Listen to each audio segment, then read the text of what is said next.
सूर्यदेव हुए परम उच्च।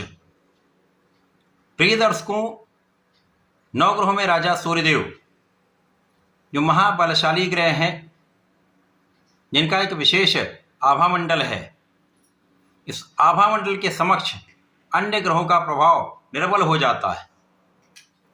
इसी प्रकार से अत्यंत महत्वपूर्ण तथा राजा सूर्यदेव, जिनका राजा के समान ही कर्तव्य है, उत्तरदायित्व है, क्षमता है, प्रभाव है,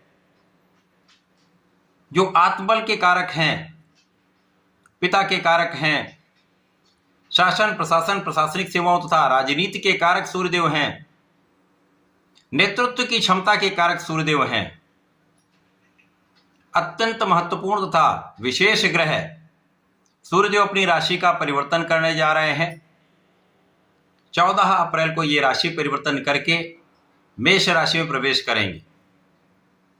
मेष राशि सूर्यदेव की उच्च राशि है। इस प्रकार से सूर्य का अपनी परम उच्च अवस्था में प्रवेश होने जा रहा है। अब जब भी कोई ग्रह अपनी उच्चस्थ अवस्था में होता है तो महाबलवान होता है। उसके बल में, उसकी क्षमता में, उसके प्रभाव में कई सौ गुना वृद्धि हो जाती है। और सूर्यदेव तो साक्षात देव हैं, जिनके प्रथम आगमन से ही इस संपूर्ण संसार में प्रकाश का प्रवाह हो जाता है, प्राण का संचार हो जाता है। तो सूर्य का ये परिवर्तन अत्यंत महत्वपूर्ण है। महाबलशाली सूर्यदेव समस्त राशि के जातकों को प्रभावित भी करेंगे, कुछ विशिष्ट तथा बड़े लाभ भी प्रदान करने जा रहे हैं। जय श्री गणेश। नमस्कार, मैं आचार्य संजय द्विवेदी। मेरे समस्त प्रबुद्ध दर्शकों का मेरे चैनल पे हार्दिक स्वागत है। प्रिय दर्शकों, आज मैं कुंभ राशि के लिए सूर्यदेव के इस राशि परिवर्तन का, उनकी परम उच्च अवस्था का किस प्रकार का परिणाम प्राप्त होने वाला है, इस समय में आपके किन किन भाव में वृद्धि करने वाले हैं, सूर्यदेव आपको कितना लाभ देने वाले हैं, अथवा कहीं पर कुछ अवरोध है या समस्या है तो उसका क्या उपाय है, संपूर्ण विश्लेषण मैं पूर्ण तरीके के साथ करने जा रहा हूं। प्रिय दर्शकों, इस राशिफल को आप अपने लग्न तथा राशि दोनों के अनुसार देख सकते हैं। कुंभ राशि शनिदेव की राशि है। शनि और सूर्य में मित्रवत भाव नहीं है, परंतु वर्तमान समय में तात्कालिक मैत्री का भाव है, जिसके कारण समभाव बनता है। सूर्य शनि के पिता है, इसलिए पिता पुत्र का भी भाव है, जिसके कारण भी कुछ विशेष प्रभाव प्राप्त होते हैं। अब कुंभ राशि के लिए शनिदेव सप्तमेश है। सप्तमेश सूर्यदेव का गोचर तृतीय भाव, जो पराक्रम का भाव है, यहां पर आरंभ होने वाला है। यहां पर सूर्यदेव अपनी परम उच्च अवस्था में होकर महाबलशाली रहेंगे तथा इस भाव को प्रबल करेंगे। आपके सप्तम भाव की प्रबलता प्राप्त होगी तथा आपके नवम भाव पर सूर्य की दृष्टि का प्रभाव विशेष रूप से आपके लिए अत्यंत लाभकारी होने वाला है। इस समय में सूर्य का बल जो है, जो उनका कार्यकत्व है, वो आपको 100% प्राप्त होगा। आपके आत्मबल में वृद्धि होगी, आपके अनुशासन में वृद्धि होगी, आप कर्मठ रहेंगे, आपकी जो कार्य क्षमता है उसमें पहले से अधिक वृद्धि हो जाएगी और इस समय में आप महापराक्रमी रहने वाले हैं। आप अपना संपूर्ण प्रयास करने वाले हैं।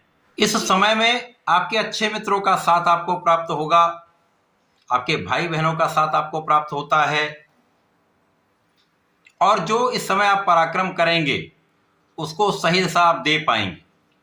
इस समय में आपको पिता का मार्गदर्शन भी प्राप्त होता है। इस समय आपके उच्चाधिकारियों का पूर्ण साथ मिलता है, सहयोग प्राप्त होता है। और यदि आप सरकारी नौकरी में हैं, शासन प्रशासन में हैं, सरकारी सेवाओं में हैं, तो यहाँ पर आपका प्रभाव निश्चित रूप से बड़े स्तर पर जाने वाला है, आपका प्रभाव बढ़ने वाला है और यहाँ पर आपका भाग्य महाप्रबल रहने वाला है। महाभाग्य का साथ आपको निश्चित रूप से प्राप्त होगा और जब भाग्य साथ में होता है तो समस्याएं कम हो जाती, अवरोध दूर होने लगते हैं और आप में इतनी क्षमता आ जाती है कि आप अपनी समस्याओं का आसानी से निराकरण कर पाते हैं। अथवा इस समय में जो भी आप प्रयास करते हैं वो सही दिशा में होता है, जिससे समस्याएं ही कम आती और इस समय में आपके किए हुए प्रयासों की सार्थकता आपको प्राप्त होती है। आपके किए हुए प्रयत्न से आपको 100% परिणाम की प्राप्ति पूर्ण रूप से होती है। तो ये समय आपके लिए अत्यंत अनुकूल हो रहा है। इस समय में आपका कार्यक्षेत्र भी पहले से अधिक अच्छा हो जाएगा।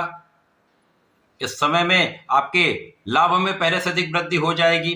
तो धन का एक अच्छा लाभ आप प्राप्त करने वाले हैं और धन लाभ से आपके सुखों में वृद्धि का आपको लाभ मिलेगा। आपको सुखों की प्राप्ति तो निश्चित रूप से होने वाली, यहां पर किसी प्रकार का कोई संदेह नहीं। इस समय में आप धर्म के मार्ग पर भी चलेंगे और जब आप धर्म के मार्ग पर चलते हैं तो कठिनाइयां कम हो जाती हैं और जब आप अपने इष्ट का ध्यान करते हैं तो समस्याएं कम हो जाती। इस समय में आपके पिता का भी कार्य क्षेत्र बहुत अच्छा रहने वाला है, पिता के मान सम्मान में भी वृद्धि होगी तथा इस समय में आप संपूर्ण रूप से अपने क्षेत्र पे यदि आप पढ़ाई कर रहे हैं तो वहां पर भी पूर्ण प्रयास करेंगे। आपका आत्मबल अच्छा होगा तो आपका भटकाव नहीं होगा और जब भटकाव नहीं होता तो आप अपने लक्ष्य को निश्चित रूप से प्राप्त करते हैं। इसी प्रकार से आपके कार्य क्षेत्र में आपके जो निर्णय होंगे वो अत्यंत सकारात्मक होते हैं और निर्णयों की सकारात्मकता आपको लाभ अवश्य प्रदान करती है। तो ये सूर्य का परिवर्तन आपके अत्यंत विशेष है। इस समय में जीवन साथी का भी पूर्ण सहयोग प्राप्त होता है, जीवन साथी से भी आपको लाभ तथा मनोबल की प्राप्ति होती है, आपको मोटिवेशन मिलता है। इसके साथ ही साथ यहाँ पर यदि आप किसी व्यापार में हैं, किसी साझेदारी के प्रोफेशन में हैं या व्यापार में हैं तो यहाँ पर एक अच्छा लाभ प्राप्त होता दिख रहा है। यहाँ पर समस्याएं कम होती दिख रही और इस समय में आप अपने साझेदारी में हो या अपने किसी प्रोफेशन में, वहां पर आप लीड करने वाले, तो समय अच्छा है। इस समय में इस समय का संपूर्ण उपयोग करने के लिए आपको सूर्यदेव को जल देना चाहिए। ओम आदित्याय नमः का 27 बार जप अवश्य करें। आदित्य हृदय स्रोतम का यदि आप पाठ करते रहते हैं, यदि नित्य नहीं कर पाते तो रविवार भी कर लेंगे तो विशेष लाभ मिलेगा तथा भगवान श्री हरि की आराधना करते हैं, ओम नमो भगवते वासुदेवाय का जप करते हैं अथवा भगवान भोलेनाथ की आराधना करते हैं, नमः शिवाय का जप करते हैं तो विशेष लाभ आपको प्राप्त होते हैं। ऐसा करके इसका उपयोग करें। धन्यवाद, नमस्कार।